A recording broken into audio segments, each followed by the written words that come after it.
How fast? Shalom. Call Halimlai Hawa Bashim, Yahweh Shai Bashim, Rakakwadash. Double honors to the elders and apostles of Great Millstone who rule and teach well. Sincere Shalom to the 144,001 Now you see the title of the video, Robot Plumbers, Robot Armies, in our imminent AI future. Interesting times with Ross. Do that. So, about an hour-long video. Check it out. And it's going to go into how the AI, these robots, are about to change humanity, which we know is biblical prophecy with the MOTB and the system of the MOTB. All right? So this lesson is not going to be too long. Really just recommend this video.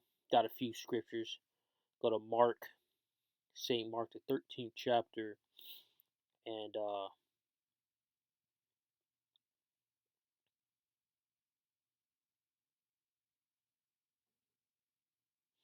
in verse 14.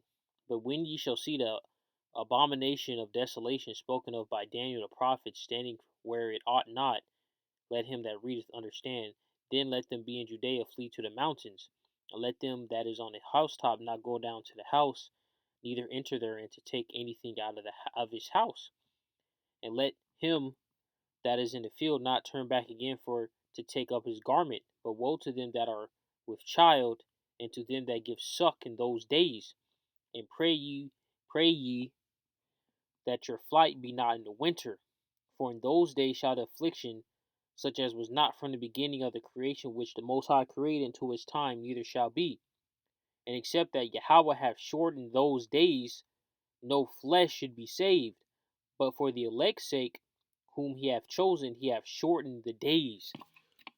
And the reason why things are going to be so chaotic is because of this technology, man. That's the main key component that's going to make this time like no other time in history, because there wasn't no AI and robots and these missiles and all this other crazy technology when our forefathers like Daniel and King David and Moses was alive. None of those guys were walking around, seeing robots or having a super artificial intelligence in their phones and whatever else. They even have cell phones, right? Of course, the Urim and the Thummim were advanced technology nonetheless, but today is just far more common.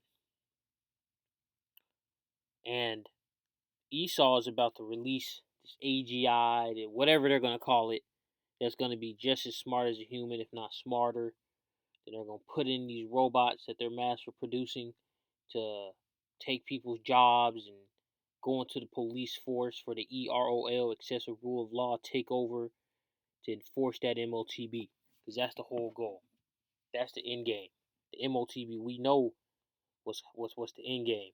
And the MOTB is a part of Esau's blessing, man. Because it's a sword. That's a sword. All right. Let's go to Genesis 27 and 40, and it reads, "And by thy sword shalt thou live, and shalt serve thy brother.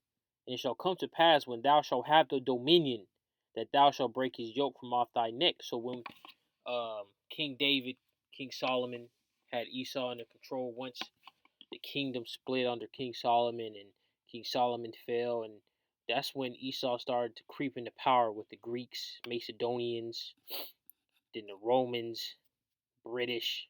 Now the main power sources, these Americans, these Babylonians, these modern Egyptians, Assyrians, right? And Esau's Huzzah sword is that MOTB, right? It's gonna cut into your flesh, your arm, forehead. All right, just because you don't take in your arm and your forehead doesn't mean the Most High ain't gonna put that nuke to you, man.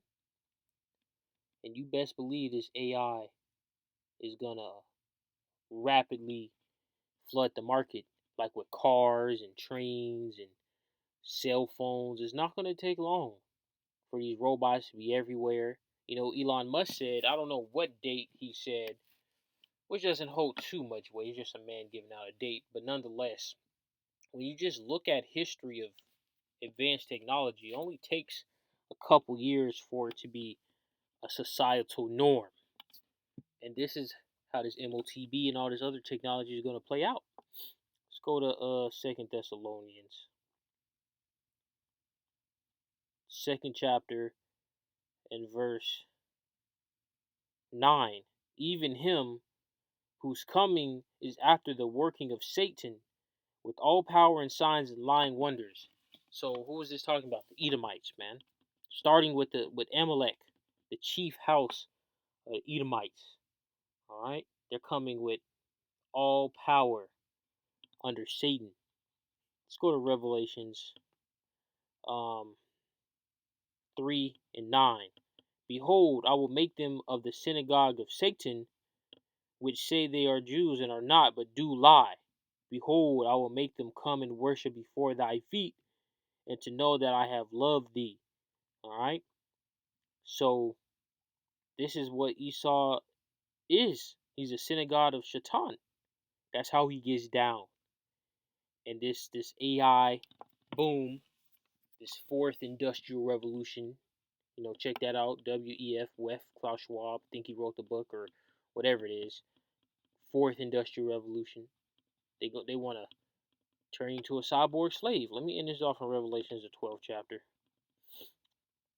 Revelations 12 and 12.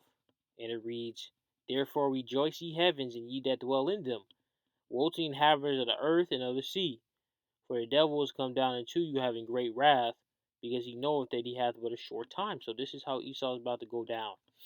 And there's really nothing that he can do to stop his demise. Because he's going to fade away as a dream. Alright? So with that, hey, shalom.